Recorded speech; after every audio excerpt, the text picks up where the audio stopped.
ಶ್ರೀ ಗುರುಭ್ಯೋ ನಮಃ. ಹರಿ ಓಂ.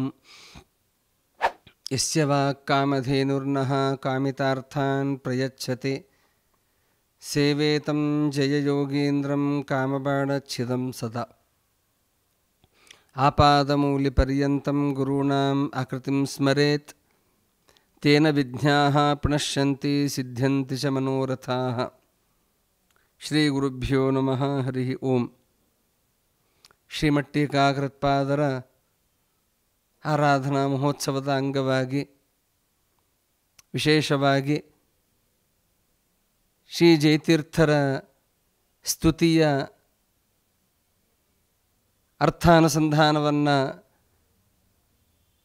ಹಿಂದಿನ ಸಂಚಿಕೆಯಲ್ಲಿ 5 ಶ್ಲೋಕಗಳನ್ನು ಕೇಳುವ ಪ್ರಯತ್ನವನ್ನು ಮಾಡಿದ್ದೇವೆ. ಈ ಸಂಚಿಕೆಯಲ್ಲಿಯೂ ಇನ್ನೂ ಒಂದು 5 ಶ್ಲೋಕಗಳ ಅರ್ಥವನ್ನು ತಿಳಿಯುವ ಪ್ರಯತ್ನವನ್ನು ಮಾಡೋಣ. ವಂದಾರುಕ್ಷತಿ ಪಾದಮೂಲೆ ವಿಲಸನ್ ಮಂದಾರ ಪುಷ್ಪಾವಲಿ ಮಂದಾನ್ಯ ಪ್ರಸರನ್ ಮರಂದ ಕಣಿಕಾ ವೃಂದಾರ್ದ್ರ ಪಾದಾಂಬುಜ ಕುಂದಾಭಾಮಲ ಕೀರ್ತಿರಾರ್ಥ ಜನತಾ ವೃಂದಾರ ಕಾನೋಕಃ ಸ್ವಂ ದಾಸಂ ಜಯತೀರ್ಥರಾಟ್ ಸ್ವಕರುಣಾ ಸಂಧಾನಿತಂ ಮಾಂ ಕ್ರಿಯಾತ್. ಎಷ್ಟು ಅದ್ಭುತವಾಗಿ ಸತ್ಯಪ್ರಿಯ ತೀರ್ಥ ಶ್ರೀಪಾದಂಗಳವರು ತಮ್ಮ ಪರಂಪರೆಯಲ್ಲಿಯೇ ಬಂದಂತಹ ಗುರುಗಳನ್ನು ಯಾವ ರೀತಿಯಾಗಿ ಸ್ತೋತ್ರವನ್ನು ಮಾಡಿದ್ದಾರೆ ಅಂತಂದರೆ, ಜಯತೀರ್ಥರೇ, ಶ್ರೀಮಟ್ಟೀಕಾಕೃತ್ಪಾದರೇ, ನಿಮ್ಮ ಕರುಣೆ ಎನ್ನುವಂತಹ ಒಂದು ಧಾರೆ ನಮ್ಮ ಮೇಲೆ ಸದಾ ಇರಲಿ ಅಂತ ಬೇಡ್ಕೊಳ್ತಾರೆ. ಇದು ನಿಜವಾದದ್ದು, ನಾವು ಕೇಳಬೇಕಾದದ್ದು ಇದು. ಯಾಕೆ ಅಂದರೆ, ಗುರುಗಳ ಅನುಗ್ರಹ ಒಮ್ಮೆ ಆಯಿತು ಆಮೇಲೆ ಮುಗಿದೋಯ್ತು ಸಾಕು ಅನ್ನುವಂತೆ ಇಲ್ಲ. ಅವರ ಕರುಣೆ ಅನ್ನುವಂತಹ ಧಾರೆ ಯಾವಾಗಲೂ ನಮ್ಮ ಮೇಲೆ ಸುರಿತಾನೇ ಇರಬೇಕು, ಹರಿತಾನೇ ಇರಬೇಕು ಅಂತ ಹೇಳುತ್ತಾರೆ. ಅದಕ್ಕೆ ಒಂದು ದೃಷ್ಟಾಂತವನ್ನು ಕೊಡುತ್ತಾರೆ. ಒಬ್ಬರ ಮಹಿಮೆಯನ್ನು ತಿಳಿದಾಗ ಅವರ ಮೇಲೆ ಗೌರವ ಅನ್ನೋದು ಹೆಚ್ಚಾಗತ್ತೆ ನೋಡಿ. ಹಾಗೆ ಆ ಶ್ರೀಮಟ್ಟೀಕಾಕೃತ್ಪಾದರಾದಂತಹ ನಿಮ್ಮ ಮಹತಿಯನ್ನು, ನಿಮ್ಮ ಬಗ್ಗೆ ತಿಳಿದಂತಹ ರಾಜ ಮಹಾರಾಜರು ಎಲ್ಲರೂ ಕೂಡ ಅವರೇನು ಮಾಡ್ತಾರೆ ಅಂದರೆ, ನಿಮ್ಮ ಬಳಿಯಲ್ಲಿ ಬಂದು ನತಮಸ್ತಕರಾಗಿ ಎಲ್ಲರೂ ಬಂದು ನಿಮಗೆ ಮಸ್ತಕರಾಗಿ ಇರ್ತಾರೆ. ಅಷ್ಟೇ ಅಲ್ಲ, ತಲೆ ಬಾಗಿಸಿ ತಮ್ಮ ಪವಿತ್ರವಾದಂತಹ ಪಾದಗಳಿಗೆ ನಮಸ್ಕಾರವನ್ನು ಮಾಡುತ್ತಾರೆ. ಯಾಕೆ ಇದೆಲ್ಲ ಯಾಕೆ ಬರುತ್ತದೆ ಅಂದರೆ, ಅವರು ದೇವರನ್ನು ಆ ರೀತಿಯಾಗಿ ನಂಬಿರ್ತಾರೆ ಮತ್ತು ಗುರುಗಳನ್ನು ಅದೇ ಶ್ರದ್ಧೆಯಿಂದ ಅವರು ನಂಬಿರುತ್ತಾರೆ. ಇಂತಹ ಸೌಭಾಗ್ಯಗಳೆಲ್ಲ ನಮಗೆ ಸಿಗಬೇಕು ಅಂತಾದರೆ ಆ ಗುರುಗಳಲ್ಲಿ ವಿಶ್ವಾಸವನ್ನು ನಾವು ಮಾಡಬೇಕು ಅನ್ನೋದನ್ನು ಇಲ್ಲಿ ತೋರಿಸಿಕೊಡ್ತಾ ಇದ್ದಾರೆ.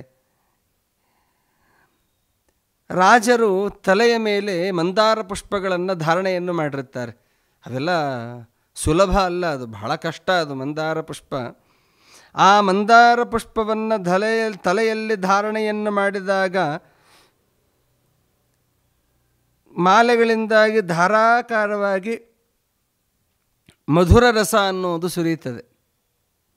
ಧಾರಾಕಾರವಾಗಿ ಮಧುರ ರಸ ಅನ್ನೋದು ಸುರಿಯುತ್ತದೆ. ಆ ಮಂದಾರಗಳು ಕೂಡ ತಮ್ಮಲ್ಲಿಯೇ ಮಧುರ ರಸದಿಂದ ಟೀಕಾಕೃತ್ಪಾದರ ಪಾದಗಳಿಗೆ ಅಭಿಷೇಕವನ್ನು ಮಾಡ್ತವೆ ಅಂತೆ.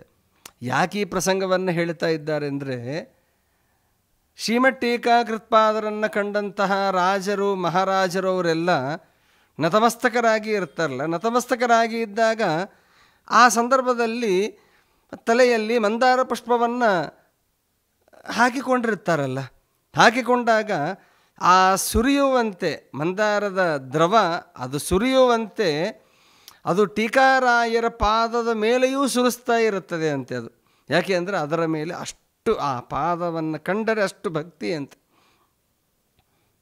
ಅಂದರೆ ಯಾವ ರೀತಿಯಲ್ಲಿ ದೃಷ್ಟಾಂತಗಳನ್ನು ಕೊಟ್ಟು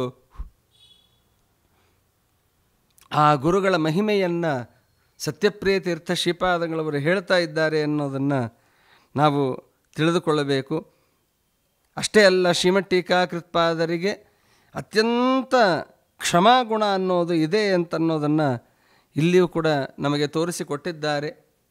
ಇನ್ನು ಮುಂದಿನ ಶ್ಲೋಕದಲ್ಲಿ ನೋಡ್ತಾ, ಶ್ರೀಧಾರಾಂಗ್ರೆ ನತಪ್ರತೀಪ ಸುಮನೋ ವಾದಾಹ ವಾಟೋಪನಿರ್ಭೇದಾ ತಂದ್ರಮತಿ ಸಮಸ್ತ ವಿಬುಧ ಮೋದಾವಲಿ ದಾಯಕ ಗೋದಾವರ್ಯುದಯತ್ತರಂಗನಿಕರ ಹೃದಾಯಿ ಗಂಭೀರಗೀಹಿ ಪಾದಾಬ್ಜ ಪ್ರಣತೆ ಜಯೀ ಕಲಯತು ಸ್ವೇದಾಸವರ್ಗೆ ಪಿಮಾಂ ಅಂತ ಮುಂದಿನ ಶ್ಲೋಕದಲ್ಲಿಯೂ ಕೂಡ ಅತ್ಯಂತ ಶ್ರೇಷ್ಠವಾಗಿ ಗುರುಗಳು ವರ್ಣನೆಯನ್ನು ಮಾಡುತ್ತಾರೆ.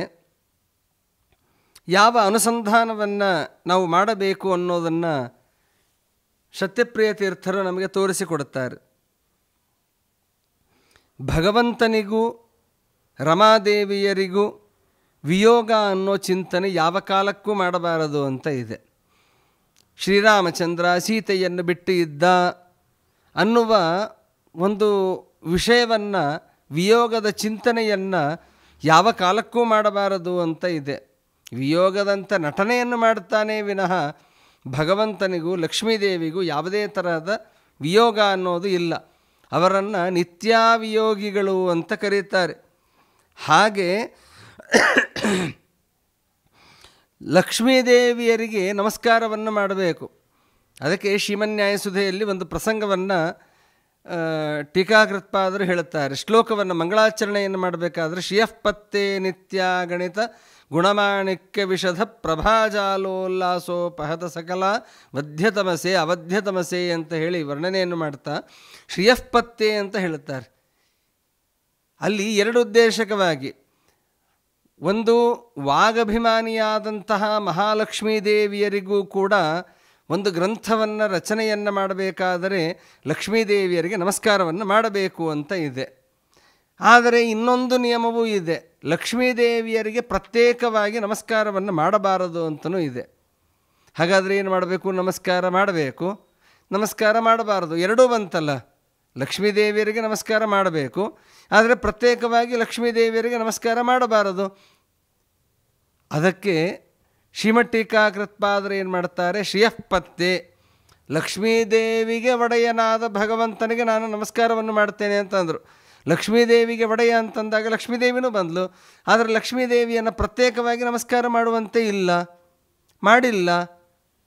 ನೋಡಿ, ಎಂತಹ ಜ್ಞಾನ ಶ್ರೀಮಠ್ ಟೀಕಾಕೃತ್ಪಾದರಲ್ಲಿ ಇತ್ತು ಅಂತನ್ನೋದನ್ನು ನಾವು ಅವರ ಗ್ರಂಥಗಳ ಮೂಲಕವಾಗಿ ತಿಳಿದುಕೊಳ್ಳಬೇಕು. ಹಾಗೆ ಆ ಲಕ್ಷ್ಮೀದೇವಿಯರಿಗೆ ನಾವು ನಮಸ್ಕಾರವನ್ನು ಮಾಡಬೇಕು. ಲಕ್ಷ್ಮೀನಾರಾಯಣರ ಆರಾಧಕರಿಗಾಗಿಯೇ ಜೀವನವನ್ನು ನಾವು ಸಾಗಿಸಬೇಕು. ಹಾಗೆ ರಮಾನಾರಾಯಣರ ನಿತ್ಯ ಯಾವಾಗಲೂ ಸ್ಮರಣೆ ಇರಬಹುದು, ಅಥವಾ ಅವರ ಪಾದ ಸೇವೆಯನ್ನೇ ಇರಬಹುದು. ಎಲ್ಲ ರೀತಿಯಾದಂತಹ ಸೇವೆಯನ್ನು ಸಲ್ಲಿಸಿದವರು, ಸೇವೆಯನ್ನು ಮಾಡಿದಂತಹ ಮಹಾನುಭಾವರು ಶ್ರೀಮಠ್ ಟೀಕಾಕೃತ್ಪಾದರೇ, ಶ್ರೀಮದ್ ಜಯತೀರ್ಥರೇ ಅಂತ ವರ್ಣನೆಯನ್ನು ಮಾಡ್ತಾ ಇದ್ದಾರೆ. ಮತ್ತು ಅವರ ಗ್ರಂಥಗಳಲ್ಲಿಯೂ ಕೂಡ, ಶ್ರೀಮಠ್ ಟೀಕಾಕೃತ್ಪಾದರ ಗ್ರಂಥಗಳಲ್ಲಿಯೂ ಕೂಡ ಅವರು ಹೇಳಬೇಕಾದ್ರೆ ಬಹಳ ವಿಶೇಷವಾಗಿ ಹೇಳ್ತಾ ಇದ್ದರು. ಏನಂತ? ಲಕ್ಷ್ಮೀನಾರಾಯಣರ ವಿಯೋಗದ ಬಗ್ಗೆ ಎಲ್ಲಿಯೂ ಕೂಡ ಅವರು ಹೇಳಿಲ್ಲ. ಹೀಗಾಗಿ ಬಹಳ ವಿಶೇಷವಾಗಿ ನಾವು ಅರ್ಥವನ್ನು ಮಾಡಿಕೊಳ್ಳಬೇಕಾದದ್ದು ಇದು. ದೇವರಿಗೂ ಲಕ್ಷ್ಮೀದೇವಿಯರಿಗೂ ವಿಯೋಗದ ಚಿಂತನೆಯನ್ನು ಯಾವ ಕಾಲಕ್ಕೂ ಮಾಡಬಾರದು ಅನ್ನೋದನ್ನು ಇಲ್ಲಿ ನಮಗೆ ತೋರಿಸಿಕೊಡ್ತಾ ಇದ್ದಾರೆ. ಆದ್ದರಿಂದಲೇ ನಿಮಗೆ ನಿಮ್ಮ ಸ್ಮರಣೆಯನ್ನು ಮಾಡುವುದರಿಂದಲೇ ನಮಗೂ ಕೂಡ ಜಯ ಸಿಗತ್ತೆ. ಅದರಿಂದಾಗಿ ನಿಮ್ಮ ಹೆಸರು ಸಾರ್ಥಕವಾಗಿದೆ, ಜಯತೀರ್ಥರು ಎನ್ನುವಂತಹ ಹೆಸರು ಸಾರ್ಥಕವಾಗಿದೆ ಎನ್ನುವುದನ್ನು ತಿಳಿಸ್ತಾ, ವಿದ್ಯಾವಾರಿಜ ಷಂಡ ಚಂಡ ಕಿರಣೋ ವಿದ್ಯಾಮದಕ್ಷೋದಯ ದ್ವಾದ್ಯಾದರಿ ಕದಲೀ ಬಿದಾಮರಕರಿ ಹೃದ್ಯಾತ್ಮಕೀರ್ತಿಕ್ರಮ ಪದ್ಯಾಬೋಧದತೇರ್ವಿನಮ್ರಸುರರ ಡುದ್ಯಾನ ಭೂಮಿರೋಹೋ ದದ್ಯಾಶ್ರೀ ಜಯತೀರ್ಥರಾಢ್ಯಮುತ ವದ್ಯಾನಿ ಬಿಂದ್ಯಾನ್ಮಮ ಅಂತ ಹೇಳಿ ಬಹಳ ಅದ್ಭುತವಾದಂತಹ ಶ್ಲೋಕವನ್ನು ಹೇಳ್ತಾ ಇದ್ದಾರೆ ಸತ್ಯಪ್ರಿಯ ತೀರ್ಥ ಶ್ರೀಪಾದಂಗಳವರು. ವಿದ್ಯೆ ಅನ್ನೋದು ಹೇಗೆ ಅಂತಂದರೆ ಕಮಲದಂತೆ ಅಂತ, ವಿದ್ಯೆಗೂ ಕಮಲಕ್ಕೂ ಹೋಲಿಕೆಯನ್ನು ಮಾಡ್ತಾ ಇದ್ದಾರೆ. ಹಾಗಾದರೆ ಸಾಮಾನ್ಯ ಕಮಲ ಅಲ್ಲ, ಅದು ವಿಶಿಷ್ಟವಾದಂತಹ ಕಮಲ, ಸ್ವಾದ ತುಂಬಿದಂತಹ ಕಮಲ, ಅದು ಅಣುವಿನಲ್ಲಿಯೂ ಮಾಧುರ್ಯವನ್ನು ತುಂಬಿಕೊಂಡಂತಹ ಕಮಲ, ಅದು ಸಾಧಾರಣ ಕಮಲ ಅಲ್ಲ, ವಿಶಿಷ್ಟವಾದ ಕಮಲ ಅದು. ಹಾಗಾದರೆ ಕಮಲದಲ್ಲಿ ಇರುವಂತಹ ಮಾಧುರ್ಯ ಏನಿದೆಯಲ್ಲ, ಆ ಮಾಧುರ್ಯವನ್ನು ನಾವು ಆಸ್ವಾದನೆಯನ್ನು ಮಾಡಬೇಕು ಅಂತ ಇದೆ.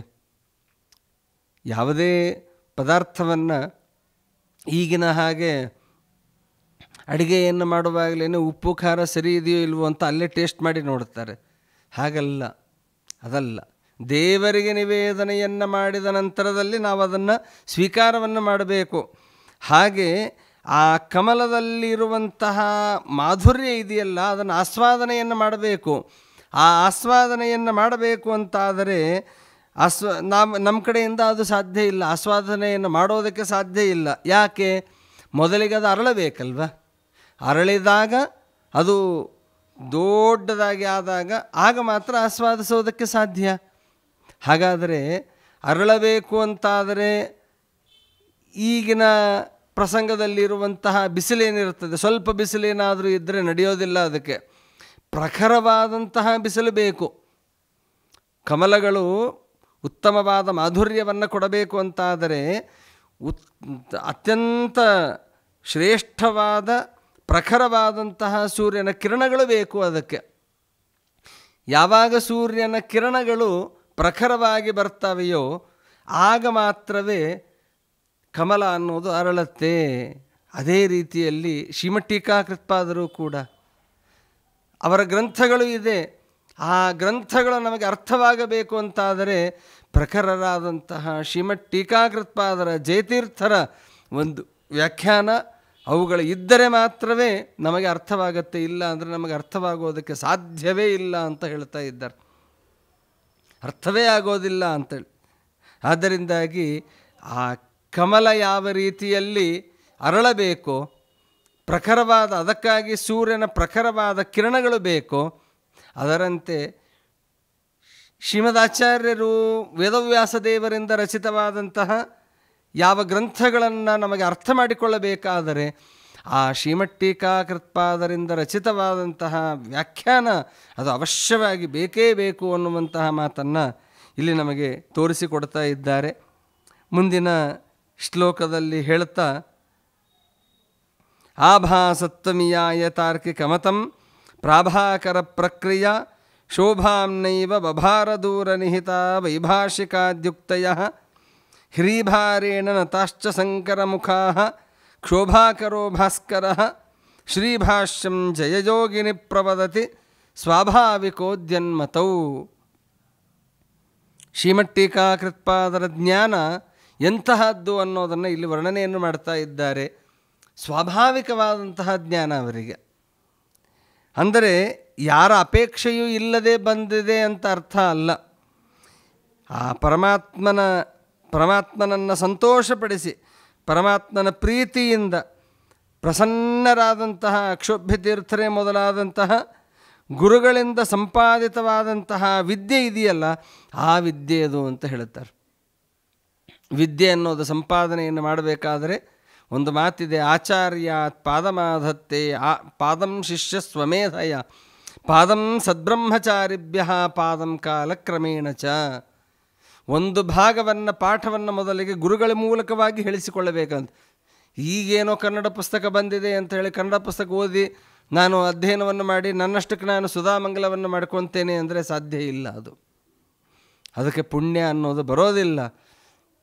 ಗುರುದ್ವಾರ ಜ್ಞಾನೋಪದೇಷ್ಟ್ರೇ ನಮಃ ಅಂತ ವ್ಯಾಸಗದ್ಯದಲ್ಲಿ ಹೇಳುತ್ತಾರೆ. ಹಾಗಾದರೆ ಗುರುಗಳ ಮುಖಾಂತರವಾಗಿಯೇ ನಾವು ಶ್ರವಣವನ್ನು ಮಾಡಿದರೆ ಮಾತ್ರವೇ ನಾವು ಮಾಡಿದಂತಹ ಏನು ಅಧ್ಯಯನವನ್ನು ಮಾಡಿದಂತಹ ಪುಣ್ಯ ನಮಗೆ ಬರುತ್ತದೆ, ಇಲ್ಲ ಅಂದರೆ ಪುಣ್ಯ ಬರೋದಿಲ್ಲ, ಅಥವಾ ಅದು ಜ್ಞಾನವೂ ಆಗೋದಿಲ್ಲ ಸರಿಯಾಗಿ ಅಂತ ಈ ರೀತಿಯಾಗಿ ಹೇಳುತ್ತಾರೆ. ಹಾಗಾದರೆ ಅವರಿಂದ ಜ್ಞಾನಿಗಳಿಂದ ಸಂಪಾದನೆಯನ್ನು ಮಾಡಿದಂತಹ ವಿದ್ಯೆ ಜಯತೀರ್ಥರದ್ದು.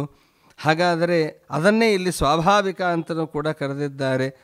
ಯಾವ ರೀತಿಯಲ್ಲಿ 32 ಸಲ್ಲಕ್ಷಣಗಳಿಂದ ಕೂಡಿದಂತಹ ಶ್ರೀಮದ್ ಆಚಾರ್ಯರಿದ್ದಾರೋ, ಶ್ರೀಮದ್ ಆಚಾರ್ಯರ ಇದ್ದಾರೋ ಅದರಂತೆ ಅವರ ಅನುಗ್ರಹದಿಂದಾಗಿ ಶ್ರೀಮದ್ ಜಯತೀರ್ಥರು ಕೂಡ ವಿಶೇಷವಾಗಿ ವಿಭೂಷಿತರಾಗಿ ಇದ್ದಾರೆ.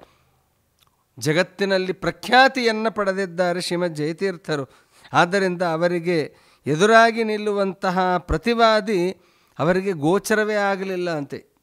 ಯಾರು ಬಂದರೂ ಓ ಟೀಕಾರಾಯರು ಜಯತೀರ್ಥರು ಬಂದ್ರ, ಸರಿ ಆಯಿತು ಹೊರಟು ಹೋಗೋಣ ಅಂತ ಓಡಿ ಹೋಗಿಬಿಡೋರಂತೆ. ಹೀಗಾಗಿ ಅವರ ಎದುರಿನಲ್ಲಿ ಯಾರೂ ಕೂಡ ನಿಲ್ಲುವುದಕ್ಕೆ ಸಾಧ್ಯವೇ ಇರಲಿಲ್ಲ.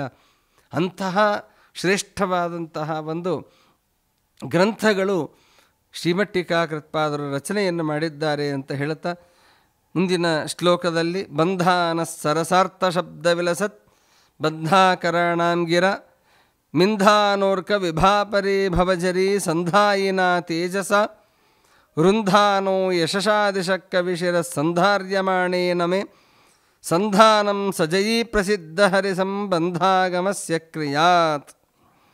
ಇಷ್ಟು ಗ್ರಂಥರಚನಾ ಶೈಲಿ, ಶ್ರೀಮದ್ ಟೀಕಾಕೃತ್ಪಾದರ ಗ್ರಂಥರಚನಾ ಶೈಲಿ ಹೇಗೆ ಇತ್ತು ಅನ್ನೋದನ್ನು ಒಂದೊಂದಾಗಿನೇ ವಿಷಯವನ್ನು ಹೇಳ್ತಾ ಹೋಗ್ತಾ ಇದ್ದಾರೆ. ಅವರ ಗ್ರಂಥರಚನಾ ಶೈಲಿ ಹೇಗಿತ್ತು ಅಂತಂದರೆ ಅತ್ಯಂತ ಅಪರೂಪವಾಗಿ ಇತ್ತು ಅಂತ ಹೇಳುತ್ತಾರೆ. ಬಹಳ ಅಪರೂಪವಾದದ್ದು ಅಂತ ಹೇಳುತ್ತಾರೆ. ಅವರು ಗ್ರಂಥವನ್ನು ರಚನೆಯನ್ನು ಮಾಡಬೇಕಾದರೆ ಅವರು ಆಯ್ದುಕೊಳ್ಳುವಂತಹ ಅರ್ಥವಾಗಲಿ ಅಥವಾ ಆ ಅರ್ಥಗಳಿಗೆ ಪೋಷಕವಾದಂತಹ ಶಬ್ದರಾಶಿಗಳಿರ್ತಾವಲ್ಲ, ಆ ಶಬ್ದರಾಶಿಗಳು ಎಲ್ಲರಿಗೂ ಮನಮುಟ್ಟುವಂತೆ ಮಾಡ್ತದೆ ಅಂತೆ. ಅದು ಕೆಲವಿರ್ತಾವೆ ರೀ, ಒಂದು ಬಾರಿ ನೋಡಿದರೆ ಸಂತೋಷ ಆಗತ್ತೆ, 2 ಬಾರಿ ನೋಡಿದಾಗ ಪರವಾಗಿಲ್ಲ, 3ನೇ ಬಾರಿಗೆ ಸ್ವಲ್ಪ ಬೇಜಾರಾಗತ್ತೆ, ಅದೇ 4ನೇ ಬಾರಿ ನೋಡಿದಾಗ ಯಾಕಾದರೂ ನೋಡ್ತೀವೋ ಅಂತ ಅನ್ನಿಸ್ಬಿಡುತ್ತೆ. ಆದರೆ ಶ್ರೀಮದ್ ಟೀಕಾಕೃತ್ಪಾದರ ವಾಕ್ಯಗಳು, ಅಕ್ಷರಗಳು ಅವೆಲ್ಲ ಹೇಗೆ ಇವೆ ಅಂತಂದರೆ ಎಷ್ಟು ಸಲ ಕೇಳಿದರೂ ಕೂಡ, ಎಷ್ಟು ಸಲ ಹೇಳಿದರೂ ಕೂಡ ಬೇಜಾರು ಬರೋದಿಲ್ಲ ಅಂತೆ. ಅದಕ್ಕೆ ಹೇಳ್ತಾರಲ್ಲ, ನವಕೃತ್ವೋ ನ್ಯಾಯಸುಧಾ ಅಂತ ಹೇಳ್ತಾರೆ. 9 ಬಾರಿ ಶ್ರೀಮನ್ಯಾಯಸುಧೆ ಪಾಠವನ್ನು ವ್ಯಾಸರಾಜರಿಂದ ವಿಜಯೇಂದ್ರ ಸ್ವಾಮಿಗಳವರು ಕೇಳಿದ್ದಾರೆ ಅಂತಂತೆ. ಒಬ್ಬರೇ ಉಪದೇಶ ಮಾಡಿದ್ದು, ಒಬ್ಬರೇ ಶ್ರವಣವನ್ನು ಮಾಡಿದ್ದು. ಎಷ್ಟು ಬಾರಿ? 9 ಬಾರಿ. ಅವ್ರಿಗೇನು ಬೇಜಾರಾಗಲಿಲ್ವಾ ಅಂದರೆ ಇಲ್ಲ, ಶ್ರೀಮದ್ ಟೀಕಾಕೃತ್ಪಾದರ ವಾಕ್ಯಗಳನ್ನು ಸರಿಯಾಗಿ ಮನಸ್ಸಿನಿಂದ ಅರ್ಥಾನುಸಂಧಾನವಾಗಿ ಮಾಡಿ ಅದರ ಬಗ್ಗೆ ತಿಳಿತಾ ಅಂತ ಹೋದರೆ ಮನುಷ್ಯನಿಗೆ ಬೇಜಾರು ಅನ್ನೋದು ಆಗೋದಿಲ್ಲ, ಕ್ಲೇಶಗಳು ಅನ್ನೋದು ಬರೋದಿಲ್ಲ ಅಂತ ಹೇಳುತ್ತಾರೆ. ಹೀಗಾಗಿ ಆ ಶ್ರೀಮದ್ ಟೀಕಾಕೃತ್ಪಾದರ ಗ್ರಂಥಗಳ ಶೈಲಿಯನ್ನು ನಮಗೆ ವಿಸ್ತಾರವಾಗಿ ನಮಗೆ ತೋರಿಸಿಕೊಟ್ಟಿದ್ದಾರೆ ಅಂತ ಹೇಳ್ತಾ ಮತ್ತೆ 2ನೆಯ ಸಂಚಿಕೆಯ ಒಂದು 5 ಶ್ಲೋಕಗಳನ್ನು ಕೇಳುವ ಪ್ರಯತ್ನವನ್ನು ಮಾಡಿದ್ದೇವೆ. ಈ ಪ್ರಯತ್ನಕ್ಕೆ ಅನುಗುಣವಾಗಿ ಜ್ಞಾನವಾಹಿನಿಯ ತಂಡದವರು, ಈ ಸಂಚಿಕೆಯ ಪ್ರಾಯೋಜಕರಾಗಿರುವಂತಹ ರಾಘವೇಂದ್ರರಾವ್ ಮತ್ತು ಕುಟುಂಬದವರು ವಿಶೇಷವಾಗಿ ಪ್ರಾಯೋಜನೆಯನ್ನು ಮಾಡಿದ್ದಾರೆ. ಅಂತಹ ಅವರಿಗೂ ಅವರ ಪರಿವಾರದವರಿಗೂ ಎಲ್ಲರಿಗೂ ಕೂಡ ಹರಿವಾಯು ಗುರುಗಳು ವಿಶೇಷವಾಗಿ ಶ್ರೀಮದ್ ಟೀಕಾಕೃತ್ಪಾದರು ಆಶೀರ್ವಾದವನ್ನು ಅನುಗ್ರಹವನ್ನು ಮಾಡಲಿ ಅಂತ ಪ್ರಾರ್ಥನೆಯನ್ನು ಮಾಡ್ತಾ, ಇನ್ನು ಮುಂದಿನ 5-6 ಶ್ಲೋಕಗಳ ವಿವರಣೆಯನ್ನು ಮುಂದಿನ ಸಂಚಿಕೆಯಲ್ಲಿ ನೋಡೋಣ ಅಂತ ಹೇಳ್ತಾ, ಹರಯೇ ನಮಃ. ಶ್ರೀಕೃಷ್ಣಾರ್ಪಣಮಸ್ತು.